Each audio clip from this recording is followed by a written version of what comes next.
नमस्कार दोस्तों, JEE advance के इस वीडियो में आज से मैं इलेक्ट्रिक डायपोल के क्वेश्चंस अपलोड करूंगा। और इससे पहले मैंने electric intensity due to continuous charge distribution इस टॉपिक को डिस्कस किया था और इसके क्वेश्चंस अपलोड किए थे। बच्चों, मैं इलेक्ट्रोस्टैटिक्स में इलेक्ट्रिक डायपोल के बाद इलेक्ट्रिक फ्लक्स और गॉस थ्योरम के क्वेश्चंस जेई एडवांस के डिस्कस करूंगा। और जब ये चैप्टर कंप्लीट हो जाएगा तो मैं 11th का Newton's laws of motion start करूंगा। 11th और 12th दोनों साइमल्टेनियसली हम लोग करेंगे, एक एक चैप्टर कंप्लीट करते चलेंगे। तो इसमें आज से मैं इलेक्ट्रिक डायपोल स्टार्ट कर रहा हूं। और इलेक्ट्रिक डायपोल क्या है, पहले तो मैं आपको ये बताता हूं। Electric dipole is a system of equal and opposite charges fixed at small separation। Electric dipole जो है वो इक्वल और अपोजिट चार्जेस का जो ये चार्जेस फिक्स्ड पोजीशन में है स्मॉल सेपरेशन पे, इस सिस्टम को हम इलेक्ट्रिक डायपोल कहते हैं। यहां पे इलेक्ट्रिक डायपोल मूवमेंट करके आता है, इलेक्ट्रिक डायपोल मूवमेंट कहते हैं, जिसको हम पी वेक्टर से यहां पे दिखा रहे हैं। इलेक्ट्रिक डायपोल मूवमेंट होता है magnitude of charge and separation between both the charges, charge q into 2l। ये डायपोल मूवमेंट है और इसका जो डायरेक्शन है डायपोल मूवमेंट का वो हमेशा नेगेटिव टू पॉजिटिव चार्ज की तरफ होता है। मतलब डायपोल मूवमेंट हमेशा नेगेटिव से पॉजिटिव चार्ज की तरफ होगा। अब इसमें आपने पढ़ा होगा कि सबसे पहले हम लोग डिस्कस करेंगे electric intensity due to an electric dipole. तो इसमें तीन कंडीशन, तीन केसेस हैं। केस वन है एक्सियल पॉइंट, या इसको हम end on position of dipole कहते हैं। जैसे ये डायपोल है और ये पॉइंट है, इस डायपोल का मूवमेंट p वेक्टर है, तो इस पॉइंट पर इस डायपोल की इलेक्ट्रिक फील्ड कितनी है, ये जो पॉइंट है वो इस डायपोल के एक्सियल एक्सिस पे लाई कर रहा है। इसको एक्सियल पॉइंट या and on position of dipole कहते हैं।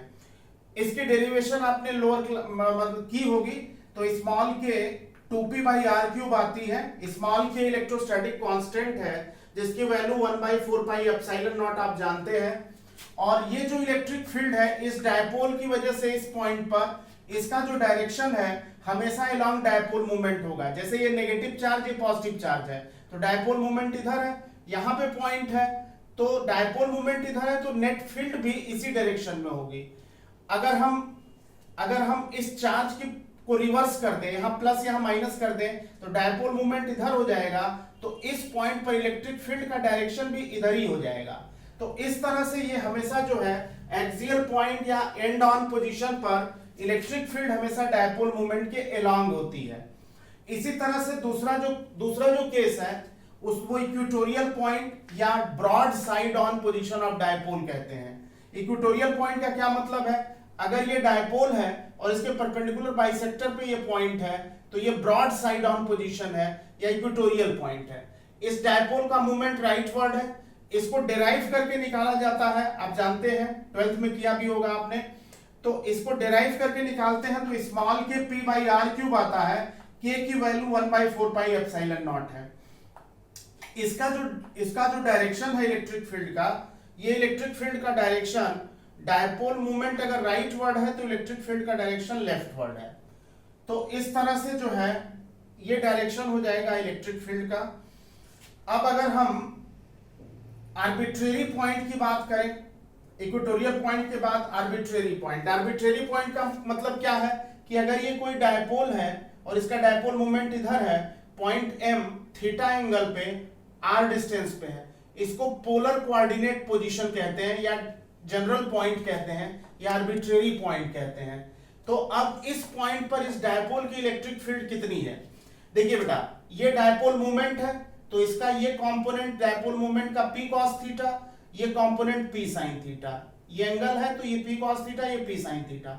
अब आप देखोगे p cos थीटा जो डायपोल मूवमेंट है उसके लिए ये पॉइंट एक्सियल पॉइंट है, तो ये फार्मूला आप लगाओगे, यानी कि इस पॉइंट पर इस डायपोल मूवमेंट की जो फील्ड होगी k 2p cos θ/r³, p को रिप्लेस कर देंगे p cos थीटा से, 2p cos θ/r³, और डायपोल मोमेंट चूंकि इस डायरेक्शन में है तो इलेक्ट्रिक फील्ड E1 भी इसी डायरेक्शन में होगा, जैसा अभी यहाँ पे बताया था। इसके बाद अगर ये P sin थीटा है तो P sin थीटा के लिए इक्वेटोरियल पॉइंट हो जाएगा, तो P sin थीटा का मतलब इक्वेटोरियल पॉइंट का फार्मूला ये वाला फार्मूला लगा देंगे, small k P sin theta by r cube. Dipole moment इधर है तो इंटेंसिटी इधर होगी, जैसे यहाँ पे मैंने बताया था डायपोल मोमेंट इधर है तो इंटेंसिटी इधर होगी, डायपोल मोमेंट के अपोजिट होगी। अब ये दोनों जो है dipole moment P cos theta P sin theta एक दूसरे से 90 डिग्री पे है, तो इनकी फील्ड भी आपस में एक दूसरे से 90 डिग्री पे होगी, और अगर 90 पे होगी तो पैरेललोग्राम लॉ ऑफ वेक्टर लगा करके आप निकाल सकते हैं √E1 square plus E2 square. इसको यहाँ पे ये दोनों वैल्यू E1 और E2 का रखने के बाद जब सॉल्व करेंगे तो ये आ जाएगा small k P by r cube √1 plus 3 cos square theta. यहाँ पे जो साइन स्क्वायर थीटा आएगा उसको 1 माइनस cos स्क्वायर थीटा लिख लेंगे, तो ये आएगा small k P by r cube √1 plus 3 cos square theta. यानी कि आर्बिट्रेरी पॉइंट या जनरल पॉइंट पर डायपोल की इलेक्ट्रिक फील्ड होगी small k P by r cube √1 plus 3 cos square theta. अब आप ध्यान से देखो बच्चों, अगर ये जो वेक्टर है इस पर यहां से अगर एक परपेंडिकुलर डाल दें, इसके पैरेलल ये लाइन ज्वाइन कर दें, ये एंगल 90 हो जाए, ये एंगल अल्फा मान लेते हैं।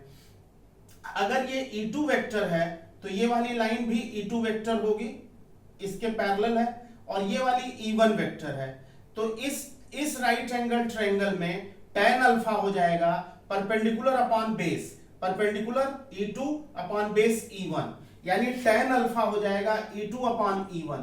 E2 की ये वैल्यू यहां सब्स्टिट्यूट कर देंगे और E1 की ये वैल्यू यहां सब्स्टिट्यूट कर देंगे, और जब सॉल्व करेंगे, इसको सॉल्व करेंगे, ये पूरा टर्म है, इसको सॉल्व करेंगे तो आर क्यूब कैंसिल हो गया और के कैंसिल हो गया, तो tan अल्फा आ जाएगा sin theta by 2 cos theta, यानी tan theta by 2, tan alpha is equal to tan theta by 2। तो ये बेसिक पॉइंट है इलेक्ट्रिक डायपोल का। और अब इसके बाद एक पॉइंट और इसमें हम लोग डिस्कस करते हैं कि अगर electric dipole uniform electric field में रखा है, electric dipole uniform electric field में रखा है, हर पॉइंट पर इंटेंसिटी सेम है, तो इस वाले चार्ज पे फोर्स इधर QE होगा, इस वाले चार्ज पे फोर्स इधर QE होगा।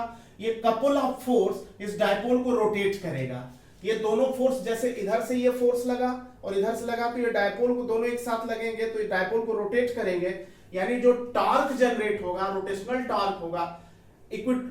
यूनिफॉर्म इलेक्ट्रिक फील्ड में डायपोल पे फोर्स 0 होता है, लेकिन टॉर्क जो है वो नॉन जीरो होता है, तो टॉर्क हो जाएगा, ये डेरिवेशन लोअर क्लास में कराई जाती है, 12th के लिए आपने पढ़ा होगा, tau is equal to P sin theta, और P sin थीटा को P vector cross C vector लिख सकते हैं।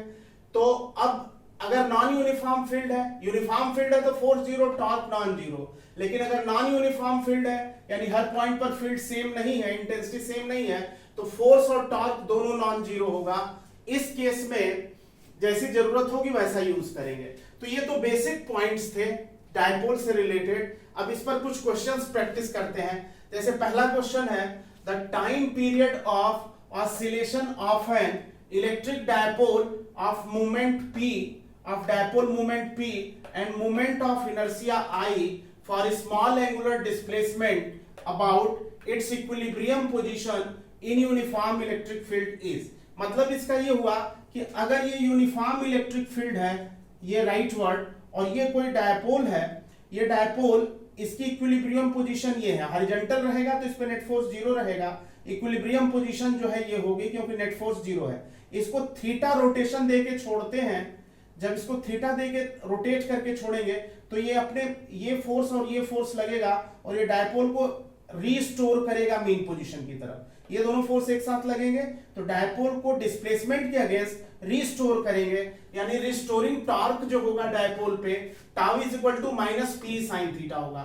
माइनस जो है रिस्टोरिंग नेचर ऑफ टॉर्क को शो करता है, तो tau is equal to minus P sin theta. अब इसको स्मॉल एंगल अगर कंसीडर करें, अगर थीटा को स्मॉल कंसीडर करें फॉर स्मॉल थीटा, तो sine theta is equal to theta, ये ट्रिग्नोमेट्री की प्रॉपर्टी है, तो tau is equal to minus P sin P e theta लिख सकते हैं।